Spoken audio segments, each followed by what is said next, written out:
John Kavanagh in an Instagram live video revealed that a fight between Conor McGregor versus Justin Gaethje almost happened, but was cancelled due to the coronavirus. Gaethje has such a lot of momentum behind him at the moment. You know, he had that great win over Tony, and I think he's on some huge win streak at the moment. He's very confident. Maybe the next champion if he beats Khabib, or if Khabib retires. He seems to be top of the list there. So yeah, for a bunch of reasons, I would have, and it was close to being done. It's kind of sad now that it didn't happen. We have obviously the coronavirus and how everything went with the world. I think we could have been getting ready for that fight any week now if things hadn't have happened the way they did. But here we are. So all we can do is speculate. A 3-round strawweight bout between Angela Hill versus Michelle Waterson has been targeted for a UFC card on August 22nd. Angela Hill is coming off a split decision loss to Claudia Gadelha, and Michelle Waterson is coming off a split decision loss to Carla Esparza. Mike Perry is still mad about fans attacking him on social media. He posted this on his Twitter saying, "Bunch of worthless scum that love to talk about me, but I promise if you are in my face, I won't hesitate to put your face through the floor. I'm ready to fight again right now. At Dana White." Ali Abdel Aziz posted this on his Instagram saying, "This legend at Frankie Edgar, former UFC lightweight champ, former featherweight #1 contender, 146 pounds today, 10 pounds away from making his bantamweight debut. Tyron Woodley targets 2 more fights in 2020 and said that he's not in a position to call anybody out." Mark Hunt in an Instagram live video speaks on putting 2 lawsuits against the UFC. Well, it's good, man. I've been with some of the boys for a long time. I mean, me and Bam have been together like 6 years. Yeah. And then he works for the UFC, but you know, despite my feelings, he still works for that with like a lot of other guys that work for the company. Yeah. On that front, you know, it is quite good. Like I said, I have found that love and passion for fighting again. Yeah. I'm always a prize fighter, of course, because that's why I fight, because I want freedom and choices and money, of course. But yeah. I love what I do. I mean, I got robbed of that when I was working for the UFC for like 5 years out of my contract. So I just felt that nothing was going right with these guys, and you know, why should I try and put it this way, what I used to think before about being one of the elite fighters of the UFC is not the same anymore, what I used to think. So I used to feel honored to be a part of this group, but you know, as I realized as I was getting into that group, there, you know, they were just ripping the fighters off, and they still continue to rip the fighters off. So you know, I'm always speaking out about, and even before everyone started speaking about, I was speaking about them getting fair money. You know, they're only sharing 20% of the profits, the total revenue. But you know, I mean, and that's why I'm in 2 lawsuits against them. One of them to bring in the Ali Act for the antitrust lawsuit. So that changes a lot of things. That's a $5 billion lawsuit. These guys, the class action, these guys have been at it for like 6 years now. It's costed I think the UFC a lot of money. I think $80 or something million. So, but once this comes in, it makes things even. So the UFC fighters get a fair shake of the total revenue. So you know, they make about 40 or 50% of the total revenue is what they should be getting.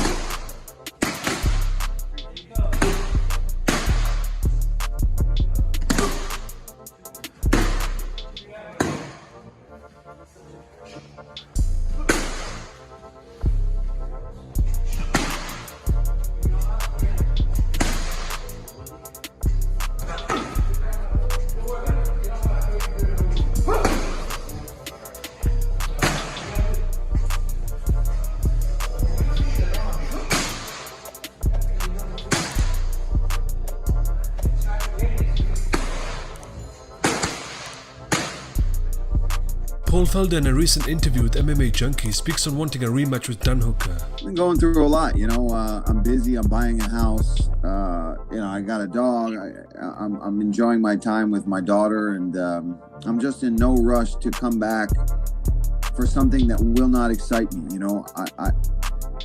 I need the next fight to be something that scares me and gets me training and gets me motivated. And it gives me a reason to leave for 8, 9, 10 weeks at a time and put my body through what it goes through, because And look at those guys last night or on Saturday night. Hooker and Poirier, those guys are going to be hurting for a while. This is a savage sport. So if your head's not quite in it, I'm not going to rush back to get in the cage unless it's something super exciting. Yeah, that is what would bring me back. A rematch with Dan, and now it would just be let's run it back. Listen, I've never really sat and whined or complained about the decision, but it was close enough where you could warrant a rematch between us, and things like that excite me. Same as the Edson rematch in my career. When these guys beat you and you get the chance to go in there and take one back, I mean, that's exciting stuff. I think that's possibly a main event in the future. Obviously, he's got to go heal up. I still have a lot on my plate with commentary, and I'm focusing on that. It's something I want to really dive into, because when this is all said and done, that's one of the major things I'm going to be doing. But yeah, that Tony Ferguson, Dustin, chances of Conor are probably zero, right? So I won't even mention that, because that's just not going to happen. And so yeah, those are the fights that I want.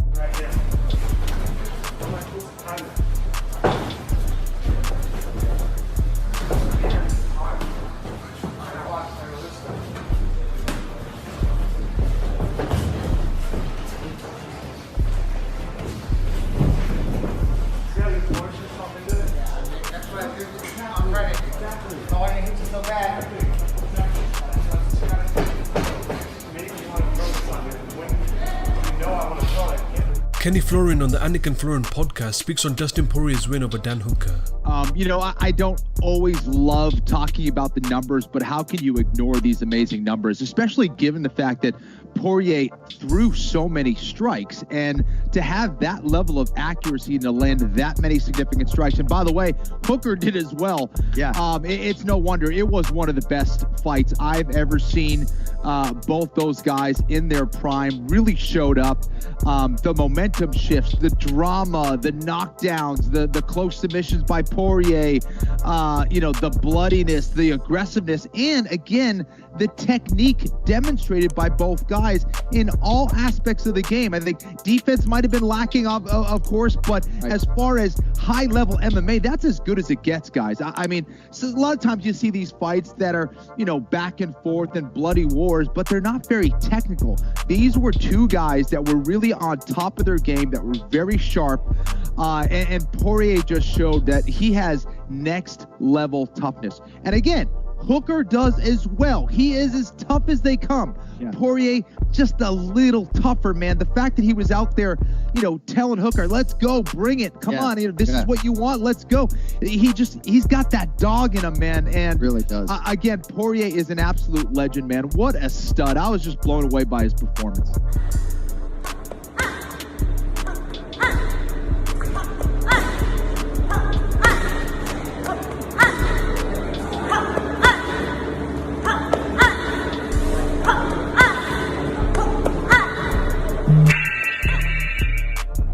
Coach Mike Brown on the Luke Thomas Show says that Dustin Poirier deserves $1 million payday for his next fight. I mean, if it were me, it's a title shot. In a perfect world, it's Gaethje wins, because that sets up a fight with Gaethje, because Gaethje only has 2 losses, and one of them is not in the organization anymore, and that fight was fight of the year. In a perfect world, that's what would happen. That would be everything going best case scenario. But whoever he fights, he deserves a raise and deserves a lot of money for what he's doing, man. Every time it's craziness, right? Every fight is wild. There's never a boring minute. So I think he deserves a $1 million payday. This guy deserves to be paid. This is why, dude, we all want to see him. We all want to see him fight.